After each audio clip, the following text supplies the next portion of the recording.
And a very good evening to you, and welcome to Politics 101 on a Wednesday night. Welcome everyone down to our program tonight. Uh, Good evening to all of you. If you're joining us from whatever part of Guyana, if you're joining us from the wider Caribbean, in Suriname, French Guyana, welcome to Politics 101. Those of you joining us from North America and Canada and the United States of America, welcome to Politics 101, all of you. Those of you who join us from Europe, good night. Good night. Some of you are joining us from places where it's already past midnight. Good morning and welcome to Politics 101. Last night, of course, we had Itpadaji here going through the strategic plan they've put together and pushing back against the government, which tried to misrepresent the plan. And we want to thank all of you who stayed through that hour and a half. Professor Theo Gittins, of course, was here. He walked us through the plan, how the plan was put together. And of course, we promise next week to discuss the findings of the plan in more details. And we've gotten a lot of responses from you in the audience. So we would like to thank you for the solidarity shown to Idpadaji last night. And of course, tonight, as I promised, we are going to revisit Mr. Ravi Dev. Last week, we did a program and we analyzed and put in context what Mr. Dev was up to. And several of you, I've gotten over 20 requests to replay the video and to get more analysis on it. So, as I promised, we're going to do that tonight. We're going to do that tonight. So, buckle up as we unpack Mr. Dev's superior culture and his invitation to these people to come here and to spread their superior culture and to make money. That is what Mr. Dev was in India doing. As we said, someone had drawn to our attention a few years ago this address, and somewhere or the other it got lost, and somebody found it again. And this time, we are not going to allow it to get lost. We're going to deal with it. Welcome to Politics 101. And as usual, we want to thank you all for staying with us. We've got friends tonight. Lincoln Lewis is already backstage and ready to get into Mr. Dev's address. We expect Apostle London to join us at some point during the program. He's a busy man these days, and he, along with Simona Brooms and others, are keeping that Dharamlal issue alive. They have remained on the streets, and they continue to call our attention to that issue. The way in which the government has dealt with it, the way in which the law was made to be an ass. We saw the way in which the government manipulated the system. As I said this morning on another program, we may have gotten caught in the sense that we said we are going to allow the system to work. And the PPP showed us how to make the system not work. It means that we are at a critical point. You know, we always know that government and laws are there on paper, but you have to make them work. And we assume integrity on the part of those who hold the keys of power, that there is a social compact, a social contract, that the rule of law will be allowed to function. The assumption is that we want to be governed by the rule of law. And it's just that the PPP does not intend to govern via the rule of law. And that has become patently clear that under the PPP government, we are not equal before the law. It's equality before the law is the bedrock of any democratic process. In the United States Constitution is the 14th Amendment of the Constitution, and I always say it, along with the Bill of Rights, the 14th Amendment is perhaps the most important part of the American Constitution. It has two parts. The first part is the due process clause, that is, that each citizen is accorded due process, which includes presumption of innocence until proven guilty, not presumption that some of us are more equal. And that is why the second clause of that 14th Amendment of the American Constitution says all citizens, regardless of race, creed, all citizens have equality before the law, equal protection before the law. And that is settled. Settled. And the assumption is equality before the law, not inequality before the law. And what we have seen under the PPP government is inequality before the law. It means, therefore, that in order for us to move forward as a normal society, we have to find a way to get the present rulers away from power. They've corrupted our system. They've corrupted the Constitution. They've corrupted the government, governmental structures. They've corrupted the parliament. They've corrupted the executive branch. They've corrupted the judicial branch. As I said, the system assumes that those who hold the keys to power are committed to making the system work. Justice Thurgood Marshall always talked about a living constitution. And in order for a constitution to continue to live, people must have, those who are overseen, must have a commitment. Must have a commitment.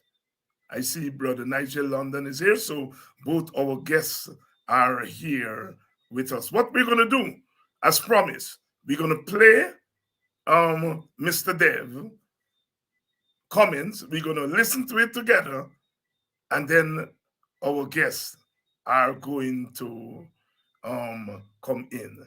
So let's see Mr. Dev here and get going with him. Namaskar, everyone. My predecessor, Raj from Suriname, has made my task much easier to represent Dr. Singh here because what he has told you about Suriname holds true for Guyana.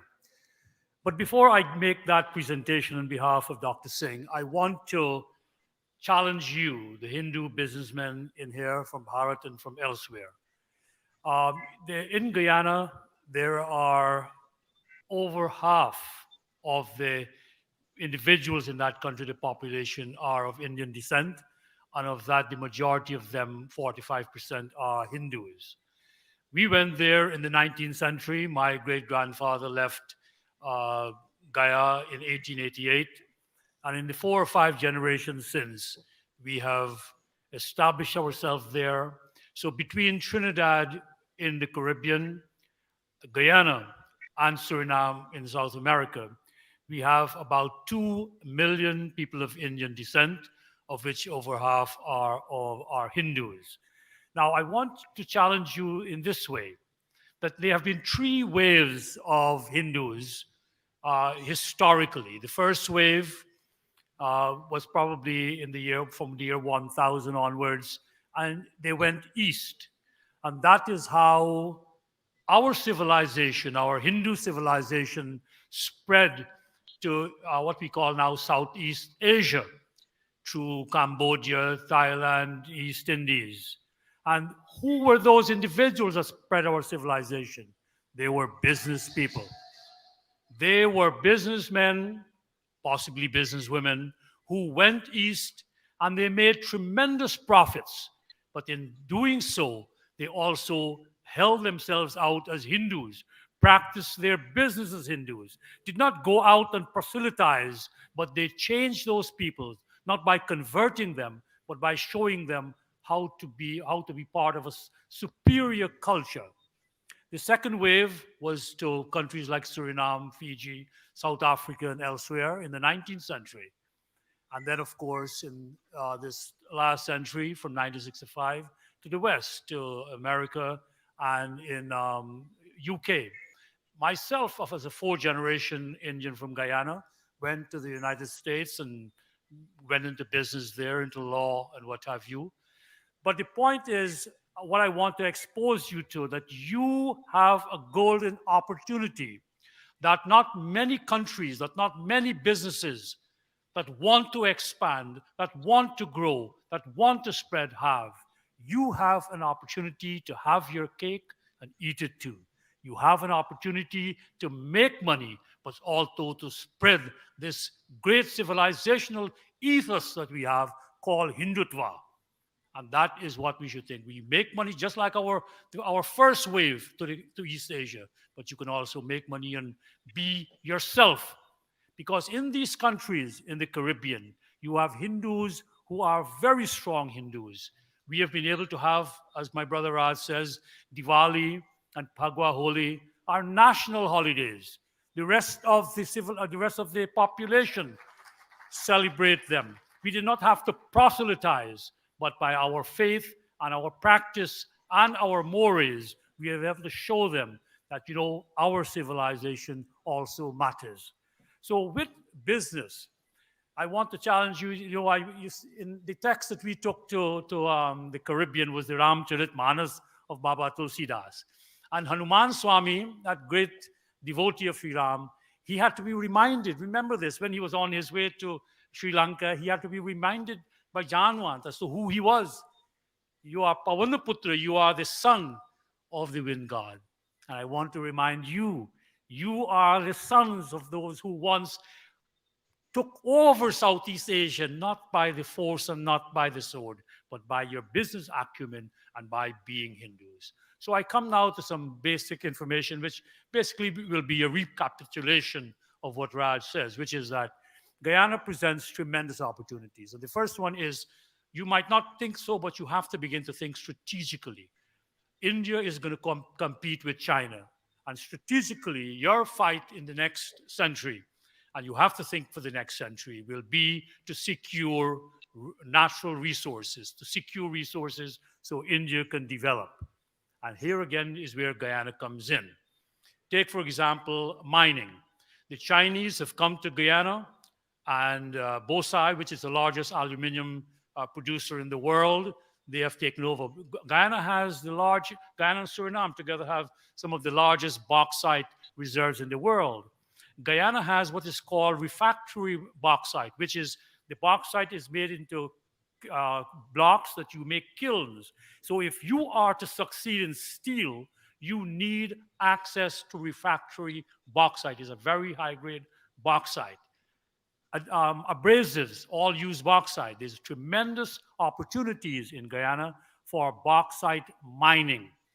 And all you do, you mine the bauxite and you calcine it, and then, like the Chinese do, they ship it to China and you make it into aluminum ingots, and you can do it in all your countries. Guyana is wide open. There are huge bauxite reserves that have not been tapped. It is the richest bauxite, and I will put a plug in for Suriname. It's the same ridge, it runs through our two countries. The richest in terms of percentage of aluminum oxide in the bauxite. So that's open. Gold. Gold is not just one for jewelry, as you know, in terms of communication technology and what have you. Gold transmits electricity rather most efficiently and doesn't corrode. So that's going to be a use of gold. Guyana produces, is one of the largest producers now. Last year was $1 billion dollars of gold produced. And who are producing the gold? Right now, a new mine from Australia is coming in there. Now, here you have individuals in Guyana who are Hindus who would welcome you. When you go there, you feel you are part of India. And yet, the Indian business people do not come. The Chinese are coming in terms of agriculture. Think strategically. India is developing. China has already moved so much of its rural population to urban centers. You will do the same. Who will produce your food? Where is the land for it? Think of food security. Now, this is not any great technological advance. This year, we are producing 620,000 tons of rice, out of which we are such a small population, not even a million, we will export 500,000 tons of rice. Guyana has the potential to export, to be the biggest exporter of rice along with Suriname in the world. We have that technology. Do what the Chinese are doing, you businessmen. When China invests, China takes Chinese. China takes Chinese to farm, whether in Africa or in Suriname. I went there and I was appalled last year. I go to vacation in Suriname. Suriname is a small country, 400,000, but there's already 10% of Chinese, over 40,000 Chinese. They're not just taking over the businesses, the small businesses, they are taking over the country. China is thinking strategically. I challenge you, the businessmen from India. This is not any great, I don't want you to think of things that you don't know, intricacies like stock markets and all that. Fine, that's for the developed countries. You'll make money, but you can make money just in farming alone. To take these farmers, for example, from Punjab that I hear about, that the land is running out, the water level has dropped, you can't have that. Guyana will welcome them. The Chinese are getting immigrant visas for their people. They're coming into Guyana already. I'm talking of hundreds of thousands of acres of farmland that you can cultivate. The DY Patil Group is the first Indian company that has gone in. I think they've gotten 68,000 hectares of land. There is forestry. Guyana is 83,000 square miles, of which 80%, like Suriname, is forest. Thousands of species that you can manufacture into any conceivable thing, wooden furniture, so much of the kind of wood, value added. This is not any great technology. You don't have to reinvent anything. Just come down with your medium level technology and you can make real money because the markets are there. China has at least $5 billion targeted for investment in the region. Latin America is one of your largest growing markets. Brazil is a fast growing economy, a member of BRICS like India. We, Suriname and Guyana, sits right on top of Brazil. As we speak, the contracts have been signed to connect Brazil with Guyana and Suriname in terms of bridges, in terms of roads. That's a huge market that Indian business people can tap into. Because Brazil, while Brazil is developed, that development is in South Brazil. The northern Brazil, which touches our border, is there on the developed portions. But it has great opportunities for you to get involved in at this early stage. I will tell you this, that you can enter as business people, you can enter into various stages of a business cycle. But when you enter from the ground floor, when you enter as the initial individual in that sector, then you have the opportunity for the largest returns because the competition is so much less. And this is what Guyana offers you. And I want to exhort you to think about it. So, in terms of the actual investments, I would like to just talk a little bit from Dr. Singh's presentation that he just sent me some talking points here. We have talked about that there are tremendous amount of incentives for investors. Guyana has one shop stopping in terms of business. It's called Go Invest. And if you were to go on the web and just hit Go Invest Guyana, you will see all of the factors laid out there in terms of the fiscal incentives, in terms of all the other tax holidays and what have you that you can get to start your business in Guyana. There's accelerated depreciation for plant and machinery. If it's there's double taxation treaties with UK, Canada, and Kuwait, so you can have all of that. In terms of exports, once you add value to it, there's no taxes on your export. There's tax holidays, tremendous amount. Ecotourism is big with the developed north. Guyana and Suriname also has tremendous ecotourism potential that you can go there. But the largest is, I think, you kind of want to come back to it in agriculture and agro processing. Our climate is very similar to Kerala, all those spices that the Western world now thinks about. Basic things like turmeric and those spices that you have one of the largest growing agricultural product in terms of value added can grow there. Just think Kerala, and you will know what Guyana and Suriname is all about. The West talks about organic. These countries are untouched. 90% of them have never been touched, so there's no fertilizers there. So you can produce almost anything and market it at double the price as organic, and you are well on your way. You have your Hindu brothers and sisters in Guyana. We have still remained an agricultural people, a rural people. My people were from, Uttar Pradesh, Bihar, and they have retained their agricultural roots. You have in very few countries in that part of the world where you have farmers who are willing to go out there, who still see the earth as Dharti Mata, and we do puja to it, and we respect it, and we plow it, and we are very, very blessed when we reap it. And we want you to share in that. So those herbs and spices that are flooding the world now, you can get it there. Livestock and dairy products. The Brazilians have made $1 billion industry by clearing their rainforest and starting to produce livestock and dairy products here there. Aquaculture is big, is very huge potential for aquaculture. Tilapia, there's seafood. Now, the biggest thing, I want to basically leave this with you towards the end of my presentation. Again, think strategic. The former president of Guyana, Dr. Bharat Jagdeo, he has pioneered what we call sustainable development, low carbon development strategy. We are the first country in the world to have adopted a low carbon development strategy. We know the world is running out of fossil fuels, and all countries of the world will have to get on to a whole system of thinking where are you going to get the energy from. Guyana has huge infrastructural programs that can generate energy where you can go into it. For example, hydropower. Guyana is known as the land of many waters. The Brazilians and the Chinese, we have just one small 140 megawatt plant is going up. The Chinese Development Bank is saying they want to fund it. They're going to put in 500 million. The rest will come out of some other banks. They have about $800 million. But the point is that they see returns because even though it's called the China Development Bank, they get a return of over 9%, better than most other, regular banking activities. So what you have to lobby your Indian government for, whether you do it privately, but also the Chinese government, they see good business opportunities, they lend the money because they have a guaranteed return, because it's the country that is backing it. There's public-private partnerships in all these infrastructural things. We are encouraging that. The Chinese right now are building a new airport in Guyana. In addition to the hydro plant, they're building a new airport. A small country like Suriname, $5 billion they've committed.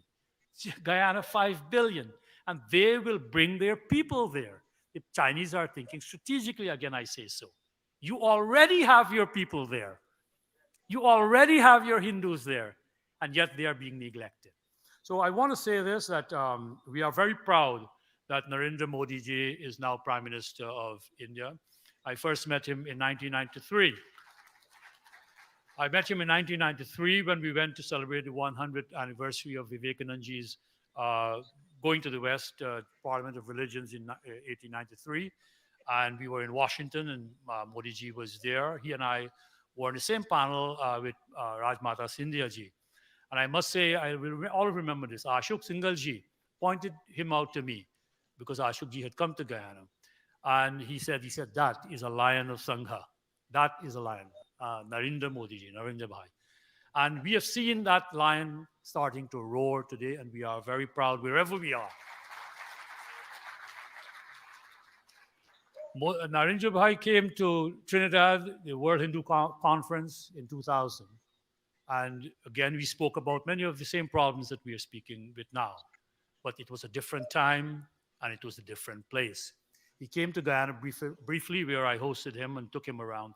And the first thing he asked me, he says, I want you to show me what has our people done for this country in terms of sacrifice. And I took him to a monument where, as sugar workers, we had fought the British and died and spilled our blood.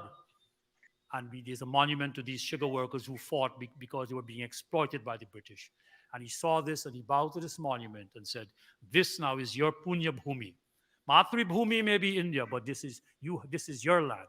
And I want to say that unlike Nehru, who said that we of the diaspora are on our own, in his book, Discovery of India, he writes that.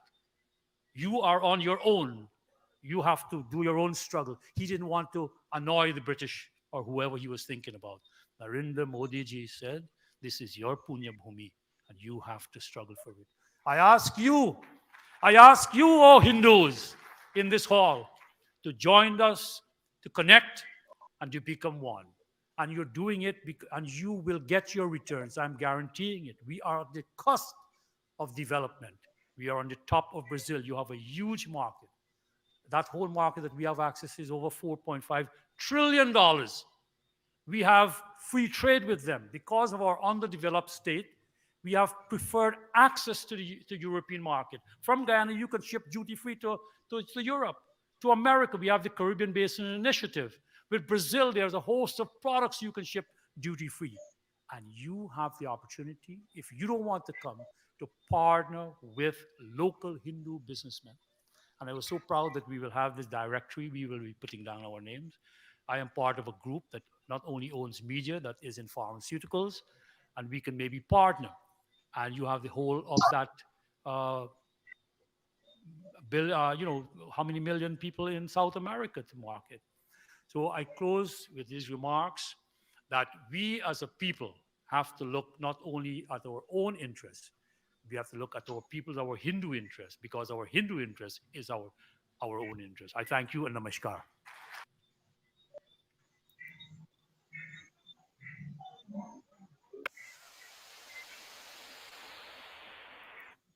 Yes. So you all heard it another time. We have to look after our interests, our Hindu interests. Sister Deborah says something here. This man is not a Guyanese. And I'm glad, Sister Deborah. Here's the story. They always tell Africans, don't be African, be Guyanese. But you hear the man is telling his people, be Hindus and look after your Hindu interests. And when people like myself and Pastor London and Lincoln Lewis tell you all, look after your African interests, they tell me we are racist. And some of you all, yourself, tell me we are racist. The man, they're telling you all are Guyanese. You all are not Africans. Don't worry, David Hines. Don't worry, Nigel London. And you're catchy there, telling them they must look after their what? Hindu interests. And I'm glad, Deborah Cox, I glad you said this man is not a Guyanese. Guyana is a place for you to come and make money and to spread your civilization. God, you all get it. And so when I tell you all, look after your African interests, and you all, some of you all say, what David Hines is all about race. You all get it there and understand why we are telling you all to, you all are Guyanese, but you all are Guyanese, you all are part of a Guyana of many ethnic groups. And each group is looking after its interests, except Africans. But I'm glad we're making some strides. Anyhow, I wanted to open up with that. But I got friends tonight, so it's not about me. Brother Nigel London, Brother Lincoln Lewis. No, I don't mean. Let me start with you, brother Nigel. Before to youth here tonight, when you listen that presentation, and this is for you, Lincoln, after Brother Nigel. When you listen to that, what is your first gut response? First of all, let me thank you, Dr. Hines, as always, for having me here to share this platform with you, and to, of course, Mr. Lewis and all of those who are viewing. Thank you for having me here. Honestly speaking, my first thought was, did Irfan Ali listen to this? Honestly, because Irfan is a Muslim Yes. in a cloud of Hindus. And Irfan doesn't seem to understand his position yet. But I'm happy that Ravi Dev has made it clear to him. That's my thought initially. Did Irfan hear this? Because we have to understand the essence of what Ravi Dev has said and would have said then. Yes. He did not speak to East Indian people. He spoke to Hindus. And that division that we see in Pakistan and India and all the rifts and the wars that they have, Ravi Dev is confirming and reaffirming Hindus that they are superior to every other being. And that culture must find its way in our society. Ravi Dev, as far as I'm aware, was never condemned by certain elements in Ghana, about which we'll speak shortly. Thank you, my brother. Lincoln Lewis, your first response. I had the opportunity of looking at this thing for three times before we chose here. Mm-hmm. But while I've recognized that it was in 2014, the realities in front of me have confirmed that there is a plan that has been conceptualized, developed, and is currently continuously being implemented to bring about what we call Hindu dominance. If you observe what this guy said, in his presentation, he spoke about the Hindus and the linkages between the Hindus in India, Asia, the Caribbean, and most Caribbean, South America, and more so North America, and so forth. He talked about that movement. Well, interestingly, what his focus is that the China is here, and the competition must be the competition that exists is one where China is ahead of India.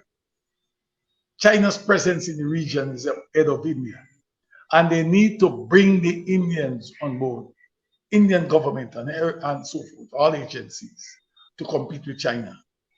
It is a question here where they're talking about Indian dominance as a nation. Yes. This brings me to the point in your opening statement and what has been going on in the society. When we say, some of us, like yourself, myself, and others, we say that we are African force, But because of our history, we were born here, so we are Guyanese second. There are people who tell us that we are not, or they said they are not Africans, and they say to us that we are not African. What is coming over here?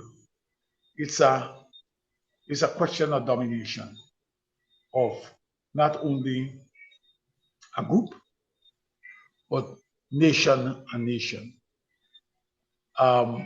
Today we have what we call the African countries are rising up, holding hands together. I will want to see how it unfolds with India. But when he was making this statement, making this address, oil wasn't found as yet.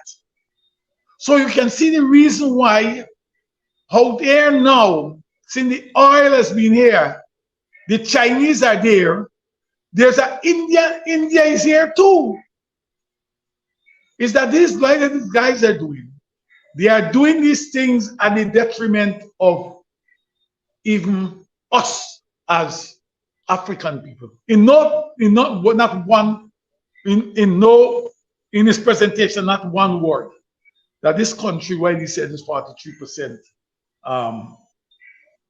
approximately 43% of Hindus.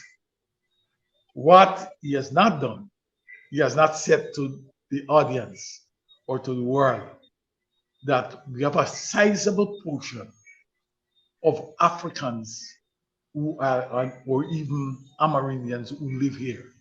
So what this man is doing is saying, this country belongs to us. Don't worry the rest of people. And let me show you not is it devious these guys are. Look, this man speak about Modi coming in, and he took Modi around, and Modi want to know where, if he can show him something where they represents the struggles of the people, the Indian people here. And he took him to Enmore, where the monument has been established. He had the decency to say that monument, at least he should have said. He said it represents the struggle against the British. But he never said at any point that Forbes Burnham, an African man, a leader who made it possible for them, for the erection of that. It tells you what we are up against. And we cannot take this thing lightly. We cannot take it lightly. I do not believe that we should be going out there to attack. There must be no program where we go there to attack East Indian, attack Hindus, or attack Muslims. We ought not to do that. But then we have to work. We have to understand what is taking place in this system. It is this, what is unfolding here represents or elucidate the attack that is now carried on the party. Is that we don't want them, the other group, the African group, to be mobilized, to be organized, mobilized and galvanized. We're going to destroy them because this will give more space for the Hindu community to come in. I want you to hold there, Lincoln, because we're going to come to those itemized things or those issues that you have itemized. We are coming to them. Hold for a minute. Brother Nigel, the man talks about a superior culture, not a great culture, a superior culture. I think that is instructive. I want to get your teeth into that, my brother, because I think that is right up your alley. And then I'll come to you, Lincoln, to address that issue of the superior culture. Yeah, go ahead. Thank you, Dr. Hans. I believe that is in his entire presentation. That's among the most damning thing you could have said, dangerous thing you could have said. And that's why I said that to this day, there's certain faces, including Bharat Jagdeo, Irfan Ali, and others who they may want to say this was said years ago. But at the end of the day, that statement still rings in the ears of Guyanese. Like Mr. Lewis, I listened to that broadcast, that clip thrice. And what kept jumping out, leaping at me was the superior culture. It therefore announces to every Guyanese that if you are not Hindu, you are inferior to anyone who's classified as the Hindu. That in any nation or being heard in any part of this world. And I'm happy that he also was caught speaking to Suriname, because we're seeing here that this man is propagating what the ERC should be condemning. He is saying that Hindus, the culture of Hinduism, is superior to that of what they would call Christianity and even Islam. So Ravi Dev is presenting to Guyana a notion, for those who hear it, that every Hindu, as you step out of your house, you must see yourself as being superior to your fellow Guyanese. And if there are two Hindus who believe that, we have a problem in this country. We have an issue if just two believe that, because they will seek to demonstrate and exhibit that behavior in the school system, in the business places, even in some instances, in religious circles. And that, Ravi Dev, I don't know if I could say it tonight, but I've always seen him as, the mildest way to put it is a dog, because of what he spews and would have spewed, and he did not face the necessary condemnation. Most importantly, he did not and has not faced the necessary reaction from the African community in this country, and we speak to that as well. Yes, yes. Lincoln, the superior culture, the superior culture. Let me just link it. This guy says that the people who migrated to other parts of Asia, they were businessmen and they were Hindus. He's saying that, look, he went on to say that it is because they were Hindus and the culture they embrace that caused them to be successful economically. And he's saying the same is applied in this region and in North America. What he was doing is the culture must be seen wider than just the Hinduism. It has to be seen within the context of our lived experiences. What this man is really doing is, look, he said to you, we did it before as Hindus. We must do it again. Even if it requires at the detriment of other communities, because the presentation that he has made makes not one iota about other communities that exist. And is in as what is what you call is exhortation to come to Guyana or to come to Suriname is one which says, come and join with the Hindus. Yes, come and join with Guyanese. And this reminds me of the 90s when they were talking about an agreement or a union between Trinidad and Tobago, Guyana, and Suriname. It was because you have a larger enclave of Hindus between the three countries. They had intended, the PPP government had intended to unite those three groups at the expense of keeping other groups out of the economic program.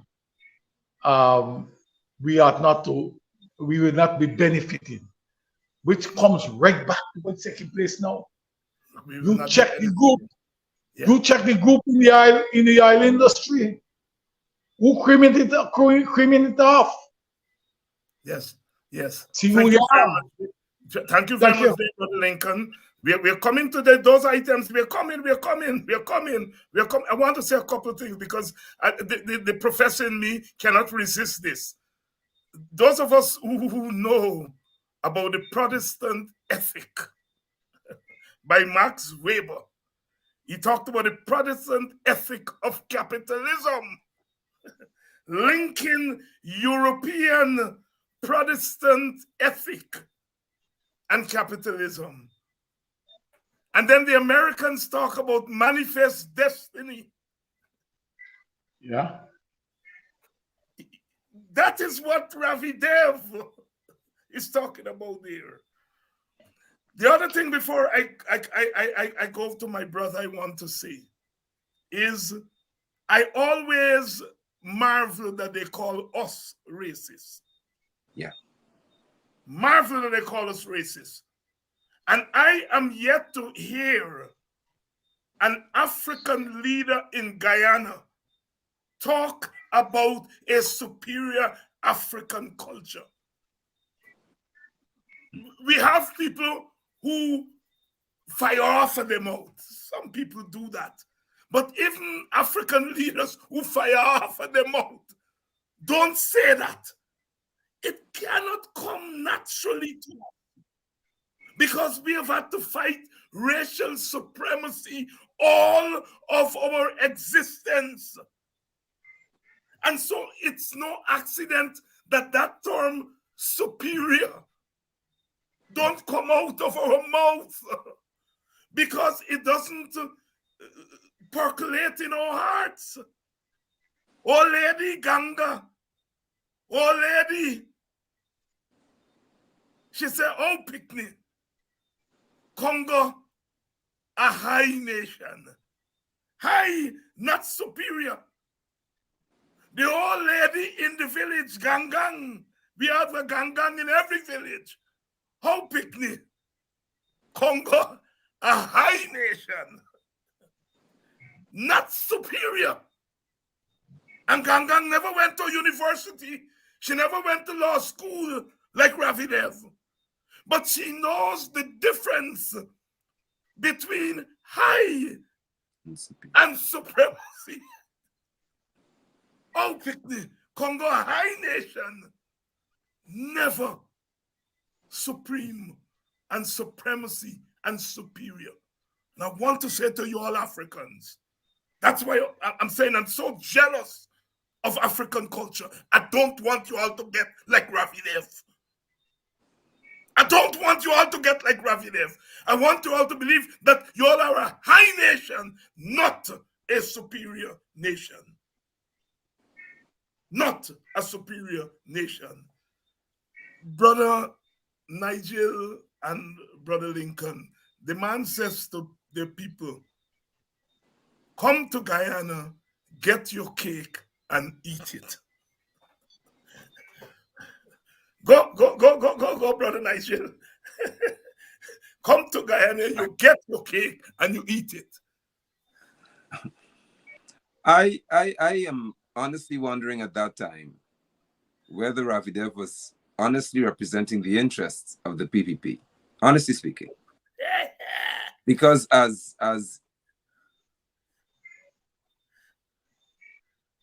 we seem to have lost Brother Nigel there. There we go.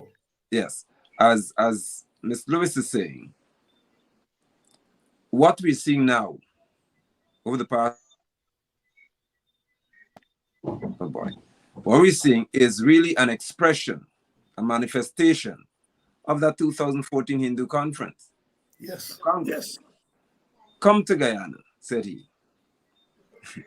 And he began to highlight how much of this cake you can have. What's at stake if you come here? I did not miss when he spoke to a group, he said, who's here, enjoying 68,000 hectares of land. Land! Land. Land! So let's ask Barjagyo, who is the man who says his pen must be affixed to anything regarding land in this country. 68,000 hectares is 1.6 plus million acres of land. He said a group is here and they're already enjoying that benefit. The cake, in my view, is what we're seeing being cut and distributed all across this country. And they're having a field day with it. And again, I say, Ravi Dev was specific in saying, this cake is for Hindus. Hindu. Now, I must reverse and hop on what you said. We must pay attention to the fact that he spoke to, or people would say, even now they're saying, I'm sure, that we're racist. But when have we ever said that African Guyanese must be the ones who enjoy the cake? And nobody else must have it. When have we ever said that African Guyanese are superior to anybody else? When have we ever even remotely uttered such sentiments? And there's no one who I see who would have encountered Ravi. There are very few of them who would have said this man is unworthy of being in Guyana. Because I believe, I say again, that Ravi Dev was not speaking for himself, but he's speaking to Guyana, Suriname, and Trinidad, and an agenda that he knew existed. Lincoln Lewis, do we now understand why they're throwing black people off lands while they're taking away our land? You heard it from Ravi Dev. Come and get your cake land, 83,000 square mile. Oh, this is a local land I got country. Come and get it. Do we now understand why they're throwing you off Kojo McPherson land? Do we understand now the nexus between the land grabbing of this government? Ravi Dev came back to Guyana in the late 1980s, and he did what the PPP was always doing under the bottom house, in the mosque and the temple. He gave an Indianist ideology. He's the ideologue of Indianism. You see, they're Christian Indians and they're Muslim Indians, Right. but they all live in a Hinduized environment. Understand that? That is why he conflates India and Right. Hinduism. Correct. Lincoln Lewis, the man from Kingley. Let me tell you this. He has not said anything that surprised me. I know the man. I've been following him. You remember 1997 when they had the what we call the post-election infiltration of the march and created riots in some degree of riots in Georgetown. Some people claim that they were beaten. When Ravi Dev was on Channel 6 and he taking down names, and he came out subsequently and he said how many hundred people were beaten, brutalized by the Black people. And Lincoln, let's don't pass it. Indian people were beaten in Georgetown. Like black people, we should not go down the road. Indian people were beaten by black people. Listen, All right, go ahead. you may be the moderator. Let me make my point, man. He was part of an organization called. You know what? Right. You know what? I'll tell you something. Yes. There were people who pick up. It was not a scientific measurement, because black people to take up the phone to people and say, look here, we want to see this man, we testing him. See, right? And they call and say they were beaten. They will never be. Yeah. Ravi Dev is known to use skew data to justify marginalization of the Indian community, Indians in Guyana. He's known to do that. I know he has been doing it. What he has done now is to come out at a formal forum and to unclothe himself and say, look, I'm with my brothers and sisters here. This thing belongs to we. Guyana belongs to us. And what we should be doing, I inviting you now to come and join us in Guyana. Yes, he said India is there in Guyana. You will get India when you come there. Right? He said that. Well, yes. What I'm saying, so I was using the opportunity to tell you what man he has been, and the type of data that he uses to justify his point. And that GIF report that he compiled was responded to by the Venerable A.U.C. Kwayana, Black Man of Guyana, in a book called Guyana No Guilty Race. He said to Ravi Dev in that response, look, yes, Indians were beaten on the streets by Africans in January of 1998, but there were many Africans who rescued Indians from being beaten on that very day. And he took us back to our history, and he showed there were times when Indians beat black people, and there were times when black people beat Indians. And so therefore, there is no guilty race.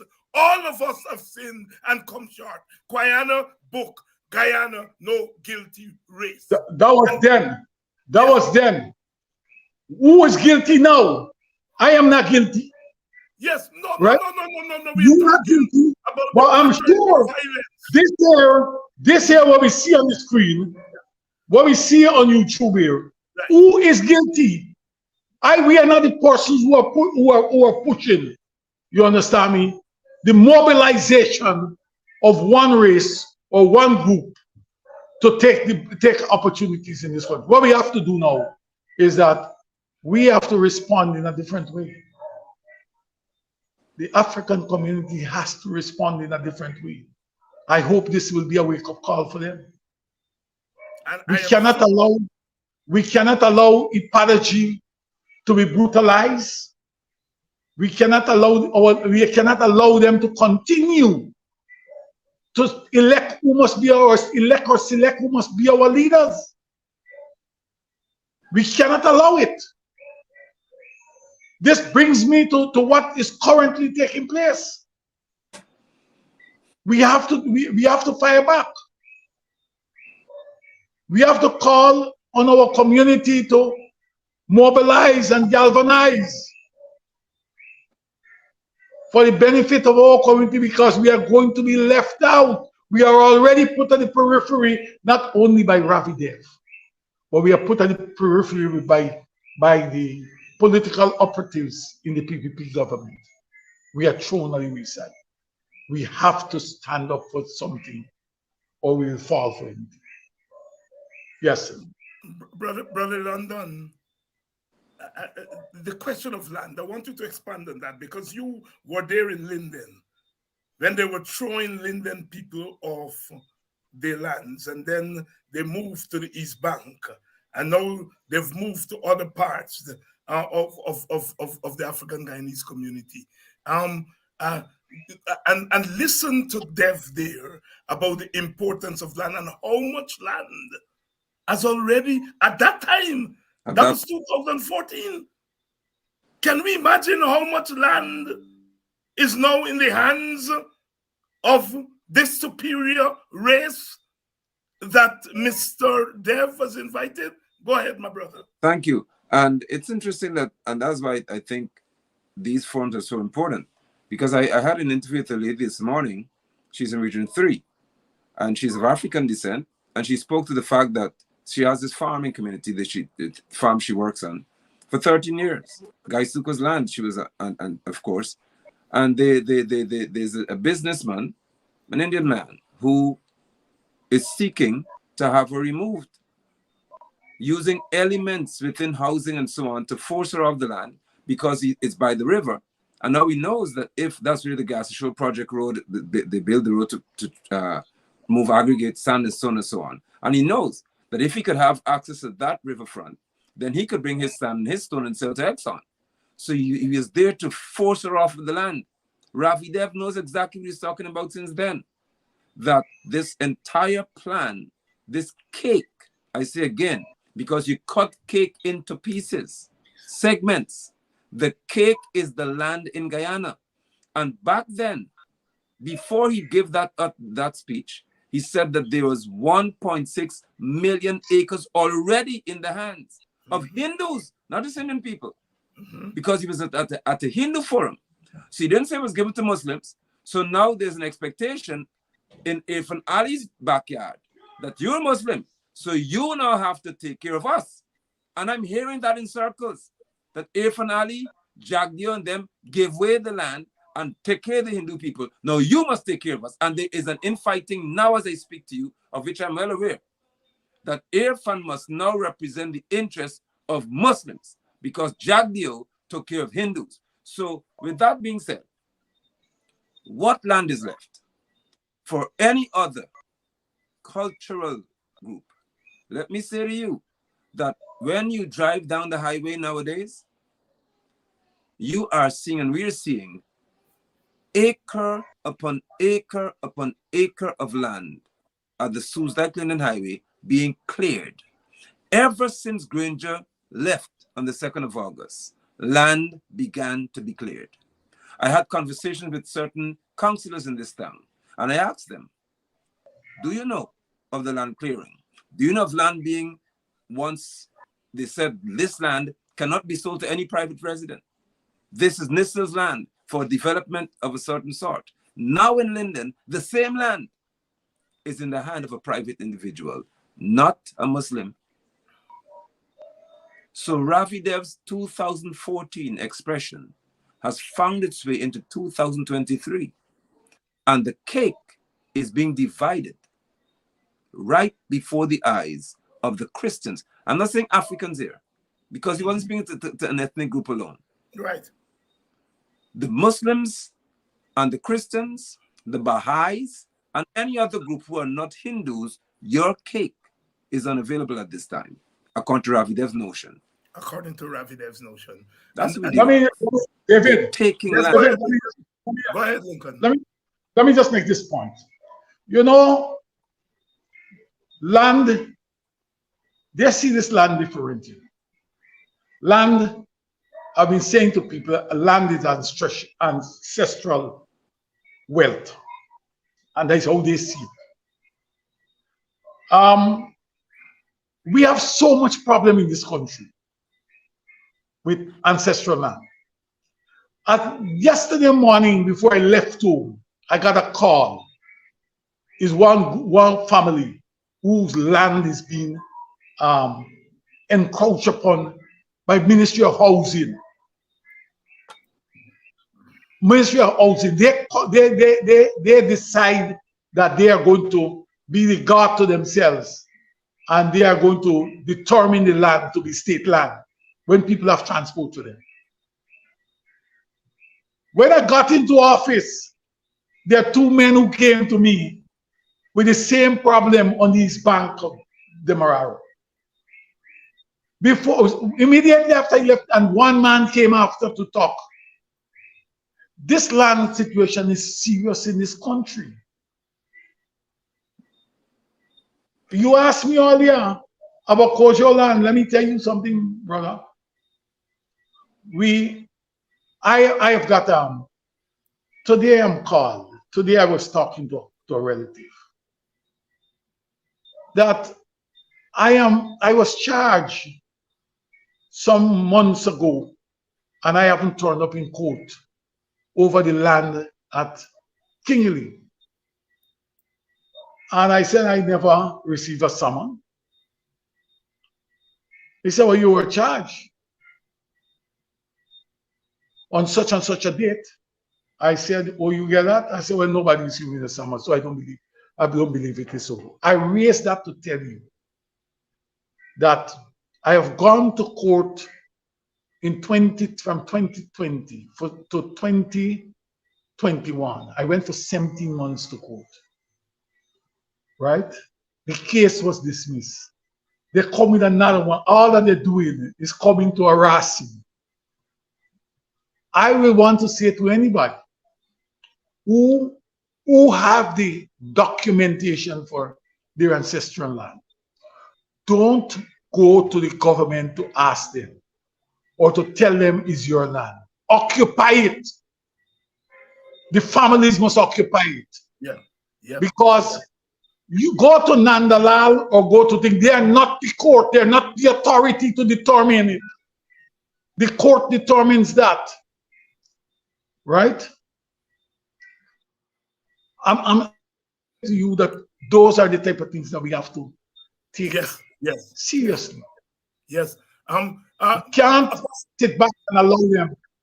We can't sit back and allow them to determine for us whether we get our land or we don't get it. Go and take it.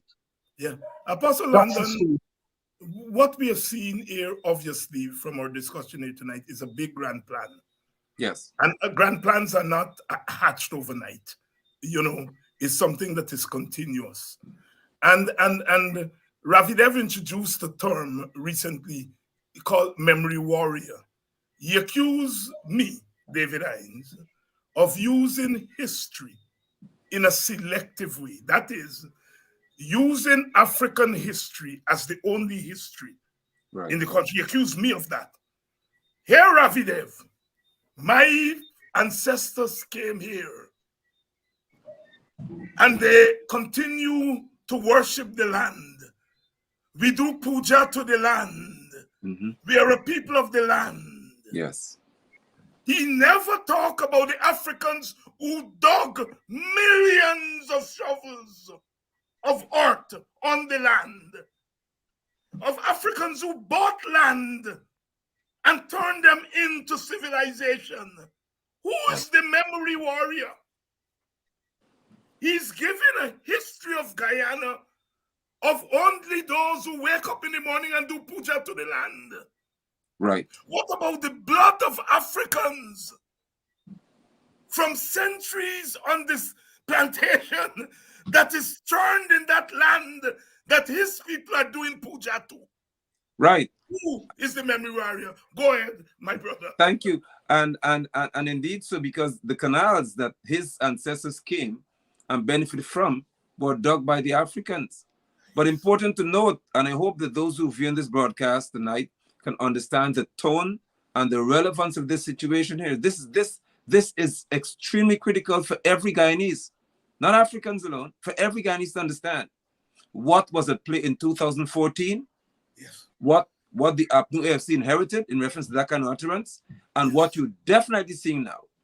Because Ravi Dev said he took the fellow to Enmore, and the man told him, this is your land. This is your land. Guyana is your land, and you have to take it. So the Hindus now, according to Ravi Dev's history, I find it strange you can accuse you of anything of that nature. Yes. He's citing history to listen. All of Guyana belongs to Hindus because they worship the land, and therefore it is theirs. Yes. So if you believe in Yahweh, Yeshua, Jesus, and whatever, Muhammad, Guyana is not your own, according to Ravi Dev. This man should be tried in a court of law, and I expect him to be found guilty of what I believe is almost treasonous to other people, because his recollection of history is so dangerous that it presents almost a Ku Klux Klan and a Nazi ideology. Then listen, forget what actually existed in history. Let us focus on what we say. This land, Guyana, belongs to Hindu people because history said that this is our land. Forget about what the slaves did. That's right. Forget about the Africans, forget about the princes who came, the rulers who came, Forget about the wise men who came. Forget about those who had to teach the white man Yes. drainage and irrigation. Let's not play with this tonight. Slaves didn't got dick canals. They understood drainage and all so many things from the Nile and from interaction with cultures. Ravi Dev is saying to us, forget that. The only history we know now is that Hindus own the land. That's right. That's it. right. Lincoln Lewis, Yes. we watch Ravi Dev and Betoram Ramarak and others sat on program after program, and they talk about the silencing of what they call the Wisma massacre. That the people at Wisma only remember Son Chapman. They didn't remember this massacre. Here is a man standing in front of the world in India, and he talks about a Guyana, no Amerindian, no African. He talks about the Chinese, but Africans are silenced. Nowhere in that address this man mentioned anything about Black people or Amerindian people. Who is silencing? That man has silenced an entire history, not only after the Middle Passage, but before the Middle Passage. Lincoln Lewis. Let me start by taking on what some has referred to as the massacre, the Linden massacre. You know, I've lived there. I remember the year it occurred. In fact, I had families who died in that Son Chapman. I can't remember, or no, if you ask them to bring the names of the people who were killed after the Son Chapman, it is difficult for you to find out where this massacre existed. They say one thing often enough for the world to believe. Let them bring the evidence of all these people who were killed. Let us go back to the official report post Son Chapman. Let us go back to that and see what has happened. But let me come to you about the point is that he has made his position very clear. What his intention is. We have to respond to it. We cannot respond in a way where he can be held accountable for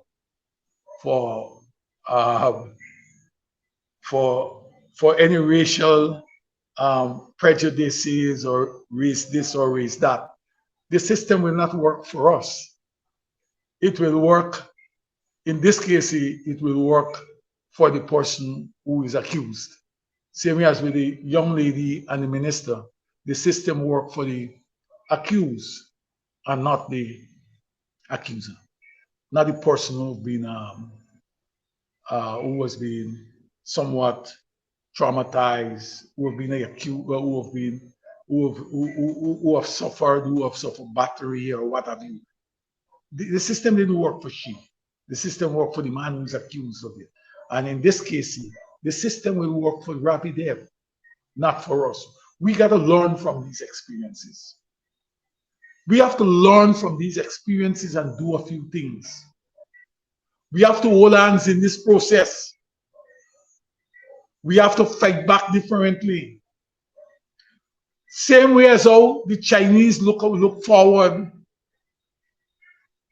for China to work with them, and they look forward for India not only to work for them, but India to help them to dominate and own the sizable portion of this country. We must look for synergies in the African continent, and let us work with them to help us to come out of this moral. We have to begin to take the position that we are Africans. I'm not saying to you at any point that we must go there and attack any race. We must not attack any race, but we must build the capacity of our community to respond to the challenges, and not only challenges in the form where people will try to deny us what is justly ours, and more so to discriminate against us in the public space. We have let us learn this. Yes, and you noted, brother Nigel, that the man was very, very clear that in the fight between India and China, you need resources. Come to Guyana and take Guyanese resources back to India to aid it in its fight against China. These are people you don't understand their attitude to Exxon or lack of eating. They're not going to fight Exxon. No. Not only because Exxon put them in power, but you hear it there from Ravi Dev. They want Indian business people to come in and do what Exxon is doing. And this is part of the Indian manifest destiny according to him. Serious stuff, my brother. Your closing thoughts on anything I didn't post to you and that you wanted to see. I'm so grateful that you've chosen that aspect to discuss at the end, because Ravi Dev is not speaking to building Guyana. No. One, he's speaking to owning Guyana. Yes. So that the Hindus must own Guyana.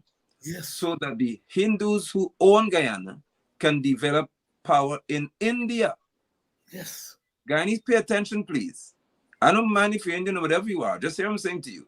Ravi Dev is of the view that the Hindus must own this country, use our resources, extract them and use them to their full potential, not to benefit you, the Guyanese people, not to benefit Muslims, but to benefit India. For in his view, he's saying there that even India in itself, the Hindus are superior.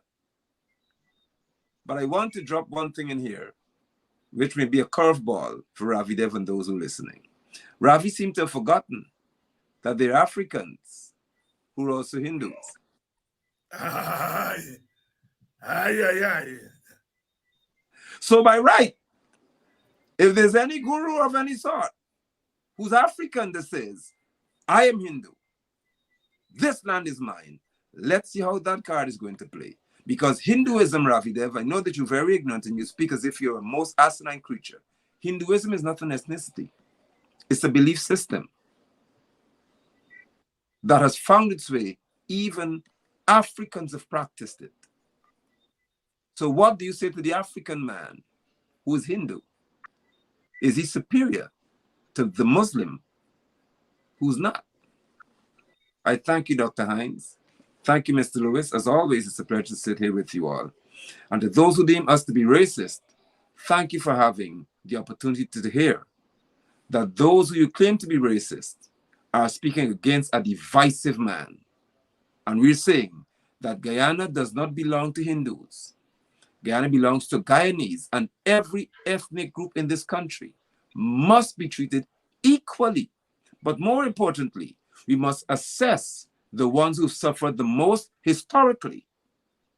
And that group deserves reparation. And that happens to be us. So you could try like Ravi Dev to change history, but the records of history cannot ever be changed just by the click of a finger. Because when we know it, what you write doesn't bother us anymore. Again, I say thank you, and I'm grateful. Thank you, my brother, as always. Brother Lincoln, your closing thoughts. Let me start by saying that I cannot leave this program without highlighting the plight of the ordinary man, which includes the Muslims at the lower rung of the economic, the Muslims and Hindus who are the lower rung of the economic ladder, together with the African man. The few people that cabal that is used that as opportunity to all the tax-free concessions that Ravi Dev spoke about. I'm not talking for them. I'm talking for the other group, as I mentioned earlier. We need to see the monies that we are getting from the oil and gas at this time not be used or be distributed among that group, that family, those few families. We want to see that money being distributed across the board, improving our NIS pension, public assistance, preparing the public hospitals and clinics that people can to the point where the services can respond to the demands of the society or for the ordinary man. We want to see free education from nursery to university. We want that money to be used for that. I hope that Ravi Dev and others will realize that bringing the business people from India will not resolve the problems that confront the Guyanese masses. Brother What we have to Lincoln, do. Brother Lincoln Lewis. I want Brother- to say thanks for inviting me. Thanks to the viewers, and thanks to the brothers and sisters out there. We have to hold hands and we got to fight back. We have to talk first. We want the money that we get in, and secondly, we're gonna talk about the oil contract sometime. But we're gonna talk right now about the money that we get in, and it's not coming to our people, not coming to the small man. We need that. Thank you. Brother Lincoln Lewis and Brother Nigel London, Apostle London. Thank you all so much for coming through on Politics 101 again. Thank you.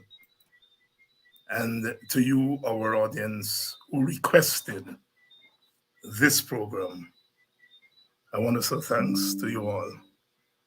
And I want to say the consciousness that we are trying to build among Africans is becoming manifest.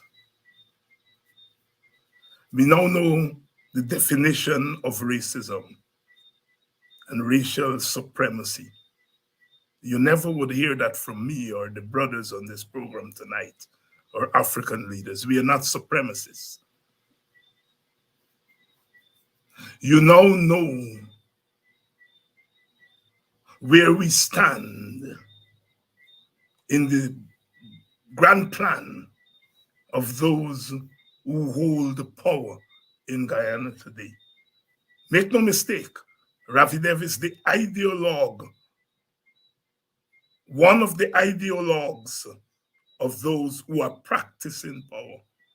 That is why Ravi Dev is saying to us Black people, saying to our Black leaders, try to get some crossover votes. He's not saying to the Black leaders, get land for your people. Spread African culture. Oh, no.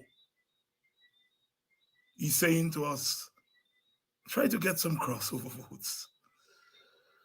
He's saying to us, don't worry with that African thing. While behind the scenes, they're doing the complete opposite. I want to say this is not about Dev, the person. I still hold him in high regard, and I mean it seriously. Because for me, politics is not about the person, but it's the politics that the person represents. That is what is on trial here. Not Dev, the individual. You know, I'm sure he's a good man. I've worked with him, exchanged ideas with him over the years.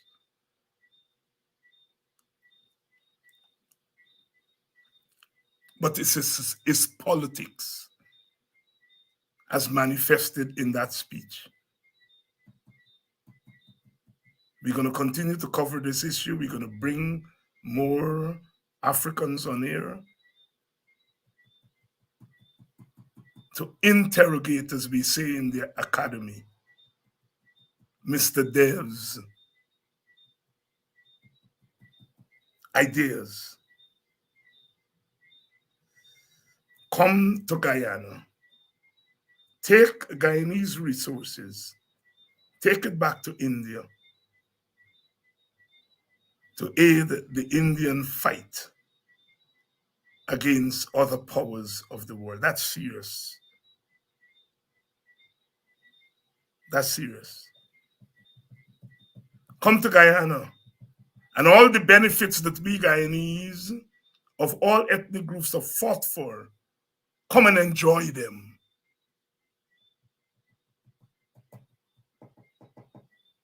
And you have a right to enjoy them because your superior culture has taken root in Guyana. We come back tomorrow night. And we come back every night because we got work to do. I so love you all because we are getting somewhere. We're getting somewhere. Tomorrow we bury Sister Clementine.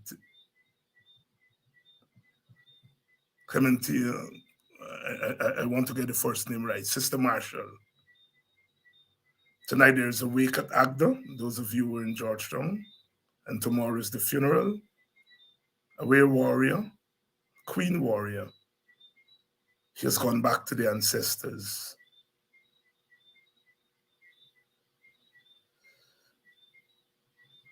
But where she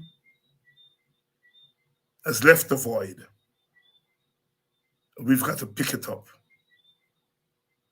We've got to pick it up. I know